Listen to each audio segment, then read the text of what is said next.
El día de hoy les voy a hablar de un tema muy importante e interesante. Para esta semana 2 vamos a trabajar este tema denominado procesos mentales.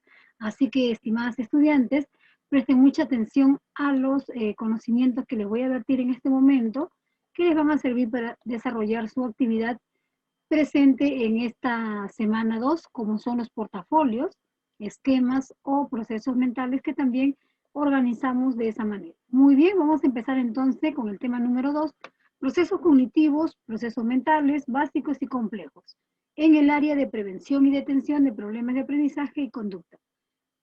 Están a cargo de la docente psicopedagoga y magíster Catherine Ramos Clau. Muy bien, vamos a empezar partiendo por esta reflexión que dice: no existen estudiantes sin recursos, solamente existen estados emocionales que no favorecen el aprendizaje. Ya bien ustedes conocen que el sistema emocional funciona bastante asertivo cuando está trabajando de una manera eficaz, cuando es bien tratado, cuando hay un clima favorable, cuando hay una sana convivencia y cuando todas las personas se respetan en un ambiente bastante saludable, se crea pues el aprendizaje bastante concreto, fluye y se convierte en un aprendizaje significativo. Por lo tanto, entonces podemos ponernos a entender que es importante que estemos en un estado emocional bastante aceptable para poder trabajar de esa manera los temas de aprendizaje que querramos que los estudiantes aprendan. Muy bien, quiero partir con esta imagen también, como ustedes verán. Tenemos una imagen acá, para su percepción de ustedes como punto de vista, muchos pueden ver, les puede llamar la atención lo atractivo que es ver este paisaje con los edificios, a otro le puede parecer la amplitud de un parque. A mí, por ejemplo, me llama la atención lo felices que son las personas que están tocando diversos instrumentos musicales. Me parece interesante, me parece bastante atractivo, ¿no? Me resalta para mí más, percibo mucho más, porque soy de las personas que tengo bastante el tema o la ligación musical, ¿no? Bueno, entonces cada uno va a percibir la información de diferentes formas, de diferente contenido también, según su vivencia que hayan tenido y según también sus gustos y características. Muy bien, entonces cuando hablamos de procesos mentales en sí, básicos y complejos o superiores, nos estamos refiriendo al conjunto de operaciones que se encargan de gestionar conocimientos de distinta naturaleza. Es todo lo que ocurre dentro de la cabeza de una persona cuando realiza una tarea determinada.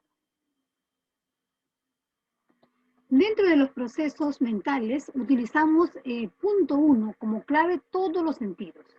Ya utilizamos, por ejemplo, la audición, el olfato, utilizamos también el gusto, la vista, utilizamos el tacto y más adelante vamos a ver dos sentidos más. Por ahora vamos a centrarnos en las sensaciones que emiten los sentidos. Lo que Piaget determina también por su teoría nos dice que los esquemas son estructuras cognitivas que hacen referencias a secuencias de acciones. ¿Qué quiere decir o qué nos daba a entender Piaget en su teoría de desarrollo cognitivo, ¿no? Él determinaba que el ser humano, cuanto más vivencia tiene, va captando información y la va almacenando, la va guardando. Y se van convirtiendo en denominados esquemas. Estos esquemas forman una estructura cognitiva en nuestra mente, en nuestro cerebro, que luego en un momento adecuado van a salir hacer uso de ellos, ¿no? Cuando sean necesarios y oportunos.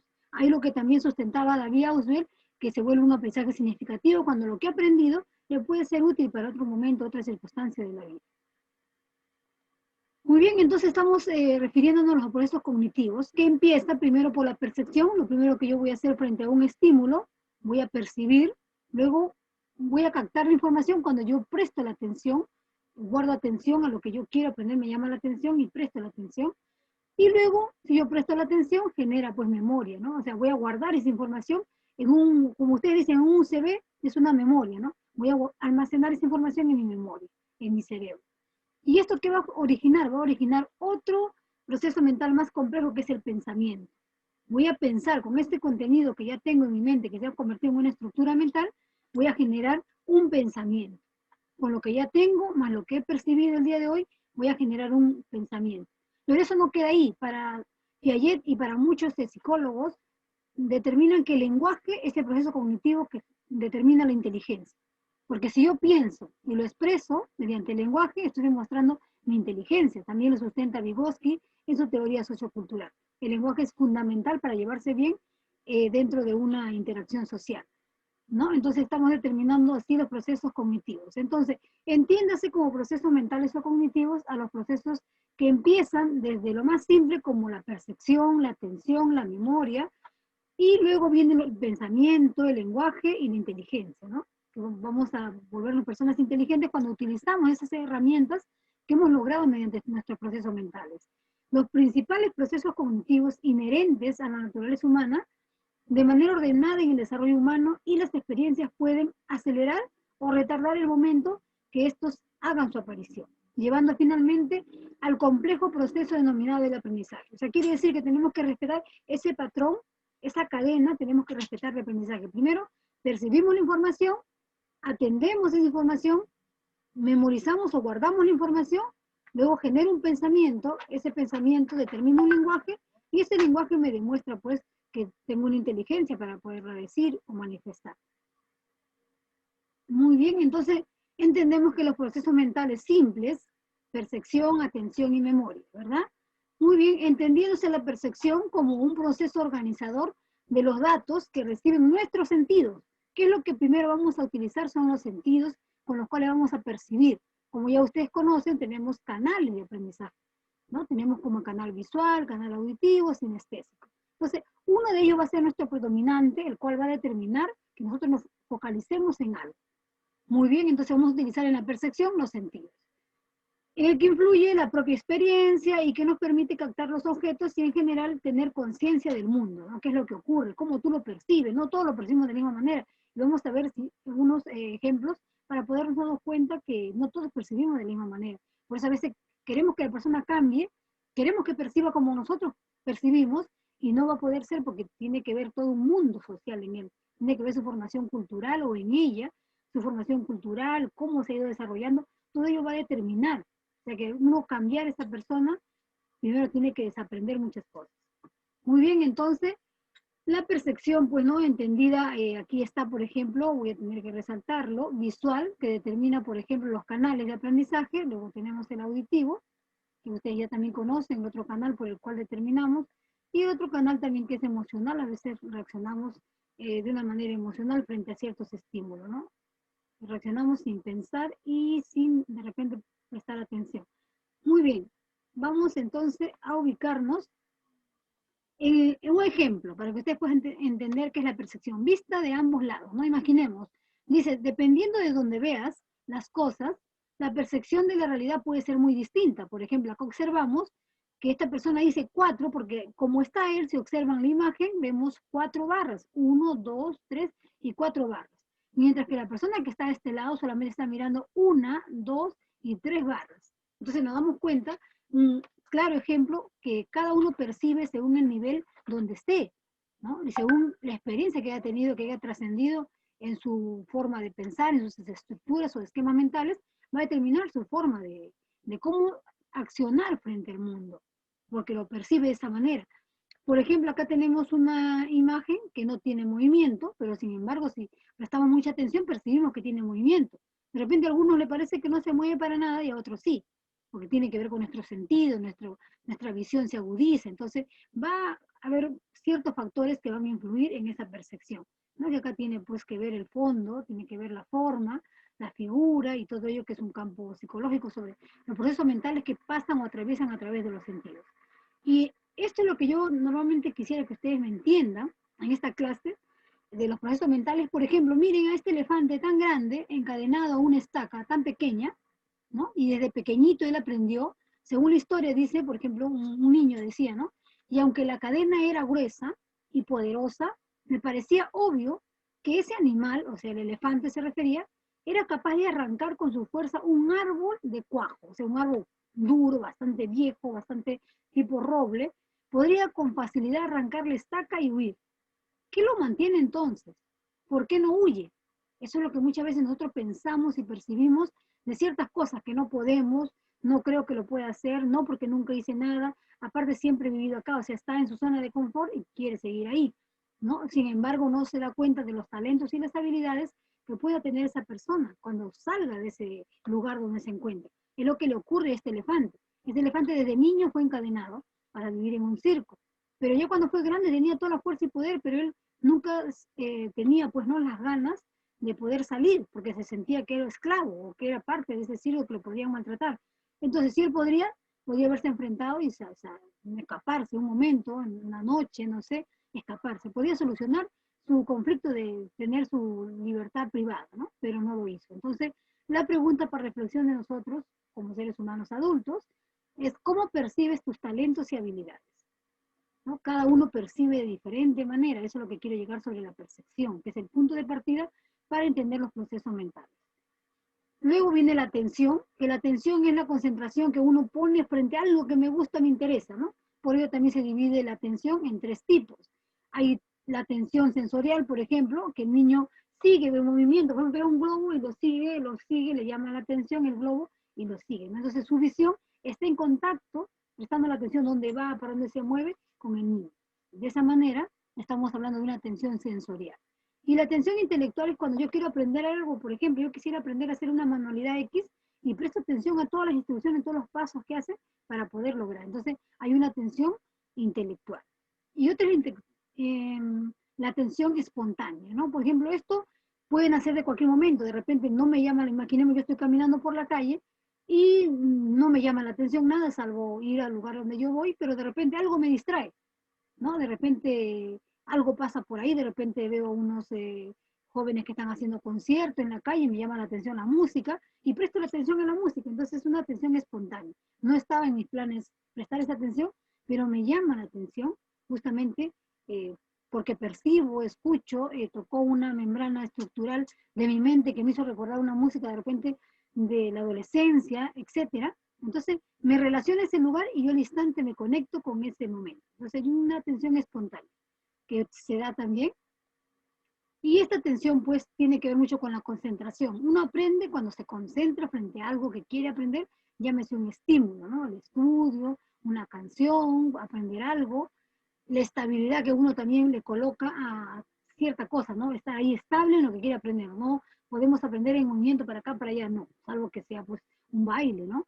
Y la distribución, aprender lo correcto y lo que necesito aprender, ¿no? A veces, por ejemplo, tengo que ser selectiva también porque ya conozco esto, entonces me falta conocer tal cosa. Entonces presto atención más donde lo necesito. Muy bien. Entonces después llegamos a un proceso más grande que es, por ejemplo, el proceso de la memoria. En el proceso de la memoria, por ejemplo, acá tenemos el tema de que la memoria, como yo le decía, hacía el ejemplo con un USB, la memoria es como un USB, ¿no? Por ejemplo, almacena toda la información que uno le puede entregar o dar, ¿no? Guardar en esa memoria, en ese dispositivo. Por ejemplo, dice, ¿no? La memoria se define como la facultad del cerebro que permite registrar experiencias nuevas y recordar otras pasadas. Entonces, todo lo almacena, ¿no? También es selectiva, hay ciertas cosas que me agrada, lo guardo y el resto no. Ahí tengo un tema que le llamamos la poda cerebral, ¿no? Todo lo que no me sirve, no me es útil. También la memoria nos habla de reincorporar, por ejemplo, eh, es la capacidad de reincorporar, almacenar y evocar en forma clara y efectiva, por ejemplo, no ciertas cosas que me son necesarias, como les estaba manifestando. Ahora, para que se dé la memoria pasa por tres fases importantes. El aprendizaje que se ha adquirido, a lo que llamaba Auswell, el aprendizaje significativo, a lo que llamaba Piaget, esquemas cognitivos, que se han guardado en la información, se han vuelto aprendizaje. Esta recepción y registro sensorial de la información se va a llamar el almacenamiento. Todo lo que está acá en mi mente. Es como yo le digo a ustedes, por ejemplo, 2 más 2, eso ya está almacenado en tu cerebro, tú sabes que 2 más 2 es 4. Al instante me lo vas a decir. Pero si yo te digo de repente 150 por 20, vas a pensarlo un ratito y después que haces tu proceso mental, algunos me lo dirán, a algunos le costará mucho más y no va a haber esa información. Pero lo que está almacenado ya va a salir a flote al instante. Luego, la codificación y procesos de consolidación y olvidos, por ejemplo, ¿no? El recuerdo, de repente evoco algo en ese momento que me llama la atención, me recuerdo, como le decía, alguien toca una música o alguien habla algo que me pareció que en un tiempo determinado también toqué ese tema, como que me trae a la mente, ¿no? Como que al instante mi fase de memoria se activa, ya sea por un aprendizaje que tengo, el almacenamiento o un recuerdo que en ese momento acabo de evocar. Muy bien, entonces los procesos complejos determinan pues con el pensamiento, ¿no? Que es considerado como un flujo de ideas. símbolos y asociaciones dirigidas hacia un objetivo. Entonces, todo lo que yo he captado, he percibido, he prestado atención, se ha convertido en un pensamiento, ¿no? Y este pensamiento eh, se aplica pues a la realidad, a lo que sucede, y podemos enfrentar ciertos conflictos, ciertas situaciones, porque ya tenemos ese conocimiento, tenemos en nuestra mente, se ha formado ese proceso mental del pensamiento.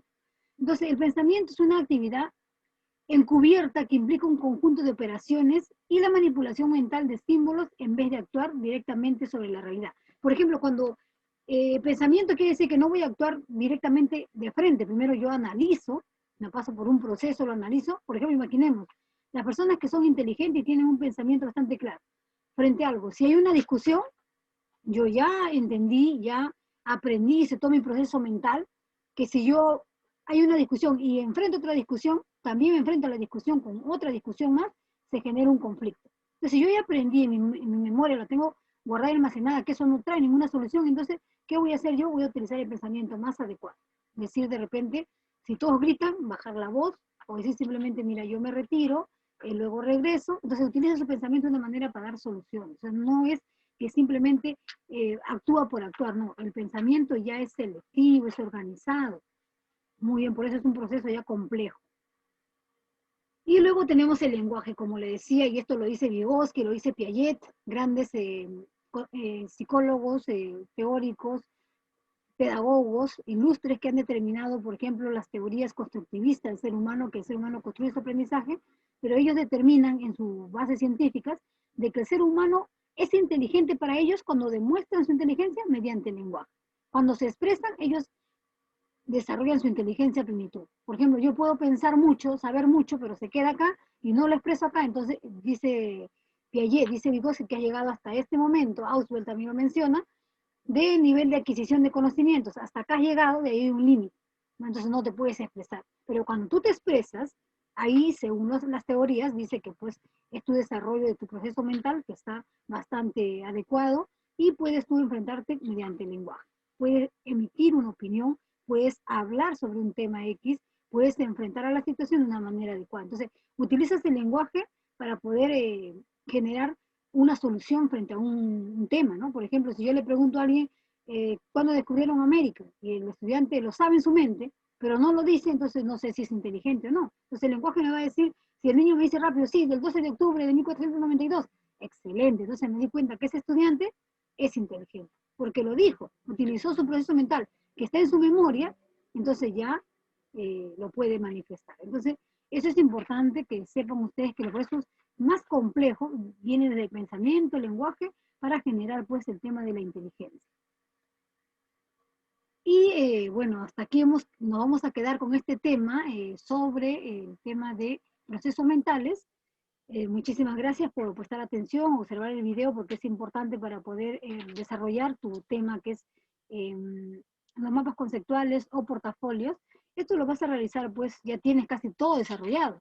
Ya tienes, por ejemplo, que los procesos mentales básicos, ya tienes, están ahí en su esquema, también tienen los procesos complejos, simplemente te tocaría a ti adaptar, poner enlaces, poner algunas referencias y colocar algunas imágenes con ilustraciones, con las ilustraciones es bastante creativo, innovador el trabajo, obvio que tiene pues los calificativos que la rúbrica te exige, ¿no? La creatividad, la innovación, el tema, por ejemplo, que sea legible, que pueda tener conexiones, los enlaces.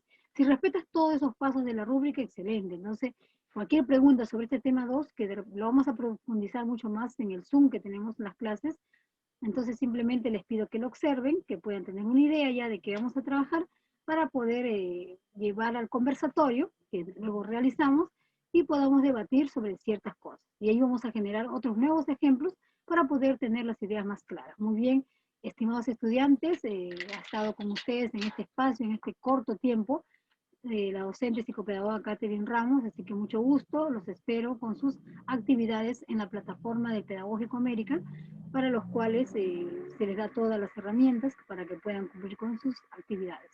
Muchas gracias.